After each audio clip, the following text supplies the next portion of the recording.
Hello, señores, bienvenidos a un nuevo episodio de Otro Ambiente, aquí en nuestro ambiente nuevo, señores, valga la redundancia.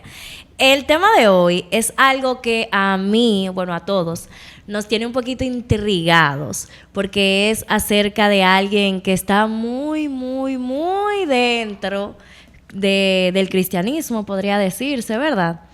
Y queremos que ella nos cuente cómo es vivir con un pastor. Y no solamente con un pastor, sino que ya toda tu familia, tus padres, tus abuelos, ¿cómo va eso? Leonie, cuéntanos un poquito sobre tu vida, sobre cómo tú, siendo desde niña, una niña criada en el Evangelio. Bueno, hola chicos, hola familia, qué bueno estar en este canal. Me alegra mucho visitar a este grupo y sobre todo porque le decía a Gaby anteriormente que me encanta de en lugares donde los valores sean tan parecidos. Bueno, pues mi nombre es Leonie Piña, soy pastora de la Iglesia Hebreos 11 de Tributo a Jesús, hija del Hebreos 11 desde los 24 años.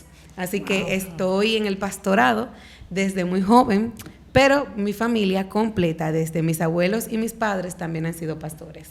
Wow. Y ser hijo de pastor yo creo que es una de las tareas más difíciles y dolorosas para los hijos que van creciendo dentro de todo esto de lo que tiene que ver una familia pastoral. Porque mientras ellos son entrenados por Dios para una misión, nosotros pequeños tenemos que vivir un proceso de adultos que no nos corresponde. Y ahí está el proceso de que Dios te enseña a depender de Él, que tiene que ver con las finanzas, pero hay otro que es de las emociones, sí, que te enseña a amar y a compartir. Y un sinnúmero de cosas que desde niño tú recibes esa presión, y muchos hijos de pastores hoy no son cristianos debido al dolor y la frustración que puede causar el proceso del crecimiento de un pastor. Sí, porque me imagino que vivir así, en ese, no régimen, porque no es un régimen, sino es una enseñanza hacia el otro, porque tienen que seguir el patrón de Cristo. Sí. Entonces, al seguir los pasos de Cristo, pues me imagino que tiene que ser un trabajo bien difícil. Sí, y no solo eso, sino como que hay personas, porque la iglesia al final es de personas que necesitan una cura para el alma, igual que todos, los que están afuera tanto como los que están adentro, porque si no, no estuvieran ahí. Pero que hay personas que todavía Dios no ha tratado como vamos a decir que el proceso con ellos está apenas iniciando, y ellos son los que señalan y ven con lupa a los hijos de los pastores, que le quieren cohibir de vivir una vida de niños, porque eso no lo debería de hacer la hija del pastor. ¿Cómo así? O sea, ¿cómo fue eso? ¿Cómo fue tú crecer en la lupa, en el ojo de la iglesia? Wow. Para mí fue muy difícil, sobre todo porque yo siempre he sido muy yo. O sea, en la iglesia que yo subí, que pertenecía a una asamblea, no permitían los pantalones, no permitían los maquillajes, los aretes, y no tengo cuarto, como dicen, pero me gusta estar fashion, ¿verdad? Y he tratado siempre como de defender mi autoestima, porque los legalistas, al ser tan prohibir tantas cosas, ¿verdad?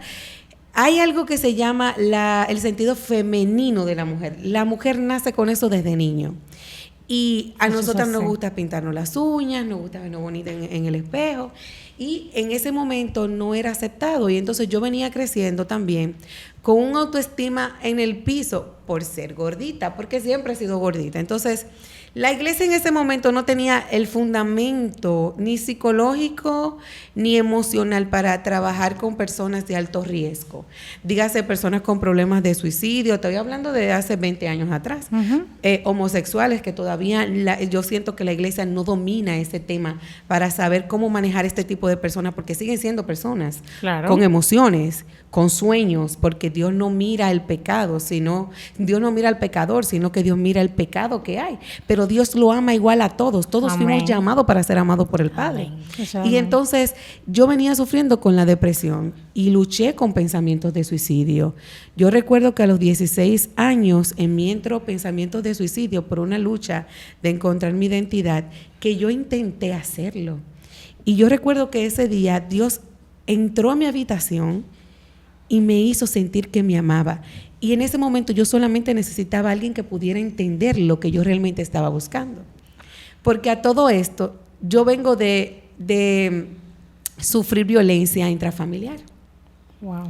Porque mi mamá no era pastora todavía, pero mi mamá se casa y al mes llegué yo. O sea, mi mamá salió embarazada de mí al mes de casarse.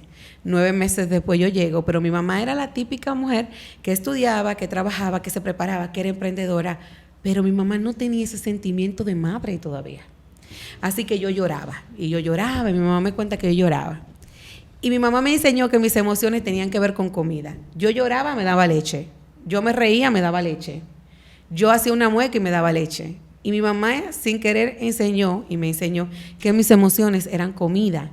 Por eso mi sobrepeso. Adaptó tu cuerpo a que con cualquier emoción se calmaba con Con comida. alimentación. Se, Sí. se recompensaba o se menguaba Sí, o con sea, comida. Si yo pasaba un examen, me merezco un helado. Mm. Si yo celebraba algo, me merezco comida. Para mí, en mi mente, en mis emociones, la comida era un premio para mi situación. Wow. O un consuelo. O un consuelo. De repente, Tanto alegría como tristeza. tristeza. Todo era Comida. comida. Ese era el premio, tanto de consolación como de alegría. sí, y no tanto comida, sino dulce. Wow. Según la psicología, las personas que consumen mucho dulce, que al final sufren de azúcar, carecen de un sentimiento de amargura y amor. La mayoría de los diabéticos son diabéticos porque tienen falta de alegría, vivieron procesos duros en su vida y le faltó ese dulce que los mantenía feliz. Entonces mi madre, después que yo tengo 3 años, empiezan a buscar al deseado, mi hermano varón. Y yo recuerdo que mi hermano nace y eso era una bulla, una alegría, pero cuando yo necesitaba que mi mamá me peinara, mi mamá no estaba para mí. Cuando yo necesitaba un abrazo, mi madre no estaba para mí. Y recuerdo que lo que marcó la historia de mi niñez en esta área fue cuando mi mamá tuvo un encuentro con Jesús. Estamos hablando de una persona que sus padres fueron pastores. Ella estaba iniciando su pastorado, pero ella no me daba el amor que yo necesitaba. Yo no la juzgué. Yo no sabía que ella tenía también carencias. Y yo recuerdo que yo me desmayé yendo al instituto de inglés. Cuando yo me desmayé, yo solamente veía a mi mamá recogiéndome. Cuando llego a la casa, mi mamá me recibe diciéndome, tú lo que me tienes es bien harta. Wow, declarando palabras que son para mal. Porque Para cuando mal. uno Hiriéndole declara el por la corazón. boca, es como dice la palabra, ¿entiendes? Cuando uno declara por su boca, tanto de sanidad como de prosperidad, de lo que sea que tú proclames por tu boca y lo digas, eso se oye. Eso Totalmente. Sí, y es que así. un niño o una niña no tiene las herramientas emocionales para entender que su mamá no tenía esa capacidad con ella, porque yo escuché algo, que el primer hijo crece contigo, al segundo tú lo crías. Ella Wow. estaba criando a su segundo hijo, pero a ella le tocó crecer con su mamá. Wow. Exacto. Entonces, ella no tenía las herramientas emocionales para entender, es que mi mamá Tiene tiene un carencias. bloqueo, tiene carencia, Dios no ha tratado cierta, porque me imagino también, al tú estar en la iglesia, tú dices, pero ¿por qué si mi mamá alaba a Dios o lo que sea, mi mamá me trata así? Yo no tenía la edad quizás para pensar, tener ese pensamiento, pues yo tenía 6. Sí, era muy estaba niña. todavía yo era más muy pequeña. pequeñita. Pero sí recuerdo que a los 16 años mi mamá conoció a Jesús no como el Dios de sus padres, ni el Dios de su iglesia, sino a su Dios personal. Perdóname que te interrumpa, que eso te iba a decir ahorita, que también eso es algo que ha evolucionado mucho, la iglesia de antes a lo de ahora. Mucho. Entonces eso hizo un cambio en ti. Totalmente. Y sobre todo porque cuando mi mamá se encuentra con Jesús, mi mamá me impulsa a encontrar mi Dios.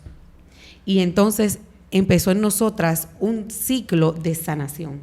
Amén. Era un ciclo donde ella iba sanando y me iba sanando a mí. Porque al fin de cuentas, madre es madre. Amén. Y nosotras siempre vamos a tener un porciento muy parecido a mamá. Y cuando mi mamá empezó a sanar, yo empecé a sanar y a descubrir a mi propio Dios, que fue el Dios que me sanó, que fue el Dios que me dio identidad, que fue el Dios que me enseñó a amar a los demás, que fue el Dios que me sacó de la depresión, que fue el Dios que me sacó del sentimiento de suicidio, el sentimiento de soledad. Y a veces uno dice, el sentimiento de soledad no es igual que la depresión. No. Tú sabes lo que es tú tener mucha gente a tu alrededor y tú sentirte sola y vacía. Tú sabes lo que es tú levantarte y no levantarte con ningún sueño nuevo, sino que tú todos los días luchas por llenarte a ti misma porque tú no has encontrado a alguien que llene ese vacío. Yo lo encontré con Jesús. Y yo no soy cristiana porque mis abuelos fueron cristianos. Yo no soy cristiana porque mi mamá y mi papá lo fueron. Yo soy cristiana porque yo amo a quien me salvó. Amén. Yo amo al que me dijo, Leonie, yo te amo. Leonie, yo he hecho de ti una nación santa. Yo siento que Dios está aquí. Amén. Yo siento que hay algo sobrenatural ahora mismo en este momento. En este preciso momento yo siento algo sobrenatural. Amén. Amén. Y a mí me gustaría que si alguien tiene este sentimiento, si alguien se ha sentido depresivo o con problemas de suicidio o tal vez necesita una palabra de aliento, recibas esta palabra de Dios. Hay una palabra en la Biblia que me hizo temblar el día que yo la pude entender. En su palabra Dios promete, Jesús promete que Él nunca te va a abandonar. Puedes haber cometido el error más enorme en toda tu vida, pero tu Padre siempre estará para ti, dispuesto a levantarte, dispuesto a sanarte. Incluso Él enviará ángeles por ti a buscarte. No importa qué tan profundo tú hayas caído, Dios tiene la solución para tus problemas. Y yo les incito a todos a que puedan descubrir ese maravilloso sentir de la presencia de Dios. Cuando mi mamá empezó el proceso de sanación conmigo, les voy a contar esto rápido. Como yo no tenía cómo sacar la ira de los golpes que mi mamá me daba, de la frustración que yo tenía, yo golpeaba a mis hermanos. Y una vez nos vimos en una crisis económica tan intensa, que mi mamá tiene un colegio por 35 años, pero nosotros íbamos con una funda negra con los útiles a la escuela. Y esto me conmociona, no porque me duele, sino porque le doy las gracias a Dios, porque Él nos ha ayudado, ¿verdad? Amén. Y yo recuerdo que yo me iba con mi fundita negra a la escuela y una persona nos regaló una mochila. Y mi hermano usaba la mochila los lunes, yo los martes, mi hermano nos dividíamos la mochila. Pero ese día mi hermano cogió mi mochila. Y yo recuerdo que yo le di tantos golpes a mi hermano por la mochila, que cuando él me miró y yo lo miré, yo agarré la mochila y me fui. Al otro día yo le dije, manito, te regalo la mochila porque tú vales más que mi mochila. Y yo recuerdo que fue tan frustrante ese momento para mí, que nosotros seguimos peleando de una manera fuerte porque no entendíamos. Y al día siguiente nos molestamos tanto que yo le grité a mi hermano, te voy a tirar de la escalera si sigues molestándome. Y yo esperaba que mi mamá, la que siempre me golpeaba, apareciera a brincarme, a darme golpe como siempre, porque a mí siempre era que me daban todos los golpes. Y yo recuerdo que cuando yo dije eso, yo esperé a mi mamá y me volteé, y mi mamá no llegó. Y mi hermano y yo nos miramos, ¿y mami? Y cuando fuimos al baño encontramos a mi mamá con la ducha prendida, echándose agua en todo su cuerpo, llorando y diciendo, Señor, prometí que nunca tocaría a mi hija otra vez. Amén. Ayúdame y dame la voluntad para no golpearla nunca más. Y mi hermano y yo nos abrazamos y la abrazamos a ella y empezamos a llorar en la ducha. Y ahí empezó el proceso de que mi mamá no me golpeara más. Mucha gente no sabe lo que hay detrás de una familia pastoral. nosotros pasamos mucha hambre, nosotros vivimos mucho proceso de que no sabíamos lo que era tener útiles escolares nuevos, no sabíamos lo que era quizás tener un buen vehículo para salir, o tal vez lo que era salir de vacaciones. Nosotros no conocíamos nada, solamente conocíamos aprender a depender de Dios. Y lo grande que tú hablando todo esto, y yo pensando tantas cosas, de cómo, aparte de ustedes mismos que tenían que dar el ejemplo, que tenían que hablar, que decir palabra de aliento al otro y no teniendo esa necesidad, ¿cómo te levantaste? Hay una canción de Rubinsky que a mí me gusta mucho, esa parte que dice: ¿quién levanta al que levanta? La única forma en la que yo pude levantarme, y no me van a creer esto suena rarísimo, de la única forma que yo salí de la depresión fue ayudando a otros a salir de la depresión. De hecho, y discúlpame que te interrumpa, yo acabo de terminar de leer Job. Y al final hubo algo que me dejó súper impactada, que decía que Job, o sea, como que después que tuvo el encuentro con Dios, que él le dijo lo que le dijo, Job como que sintió y oró por sus amigos, y a partir de ahí su vida cambió por completo. Y es muy difícil uno levantar al otro cuando uno no tiene fuerza para pararse, pero ese es como que ahí es que viene la gracia, ahí es que entra la gracia y como Dios te usa para otros, porque es como que tú siéndole fiel en lo poco también. O sea, Claro. tú tienes muy poco ánimo, pero tú con este poco ánimo que yo tengo, tú ves a alguien y Dios te toca y dice ayúdalo. Y ahí tú te paras y lo haces. Es que el don más grande es el amor. Todo lo que tú no puedes lograr con esfuerzo, lo logras con amor. Amén. Y todas las cosas que tú entiendes que tú no puedes hacer, las vas a lograr con amor. Nosotros en nuestra iglesia nos dedicamos a ayudar jóvenes con problemas de depresión y suicidio. Y no sé si recuerdas el evento que hicimos el año pasado. Yo tengo un testimonio muy enorme porque yo he conocido al Dios de mi provisión. En esto de ser pastor joven, y quizá pastor, tú no encuentras ayuda económica, es muy difícil. Uno tiene que trabajar mucho de la mano con lo que es los recursos que Dios da. Y yo recuerdo que se nos iba una cantidad enorme de dinero y un día yo le dije al Señor, Señor, pero si este evento viene de ti y nuestro llamado es hacia ese tipo de jóvenes, ¿dónde está tu sustento? Yo quiero ver como tu obra manifestada, porque incluso el pacto de Dios con aquellos profetas de la Biblia para trabajar en su obra fueron pactos que no solamente lo bendecían a ellos, sino que bendecían sus generaciones.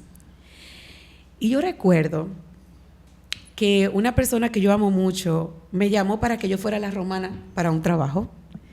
Y al final el trabajo ni se concretizó porque la persona que estaba sentada al frente de mí vio una estrella de David que yo tenía y me preguntó que quién yo era. Y yo le decía, no, nosotros somos Cool Media. Y ella me dijo, no, tú eres más que eso. Porque yo estoy orando porque yo le pedí al Señor que trajera un pastor a mi lugar de trabajo porque había una ofrenda que yo quería dar. Y yo recuerdo que yo me sorprendí tanto porque yo decía, pero de aquí a la Romana para que Dios me diera una ofrenda. Y ella me dijo, yo no sé quiénes son ustedes, pero yo tengo $15,000 para darlo a una iglesia y Dios me dijo que eran ustedes. Y yo recuerdo que con eso nosotros pagamos todo el evento y se convirtieron muchísimos jóvenes. Y cada vez que nosotros pasamos por un pasillo, había jóvenes llorando, abrazando a otro. Y para mí la satisfacción de trabajar para Dios nunca ha sido lo económico, porque Dios me ha prosperado, sino ver a alguien sano. Saber que cuando alguien necesita a Jesús, nosotros podamos estar para ellos, porque Dios lo estuvo conmigo.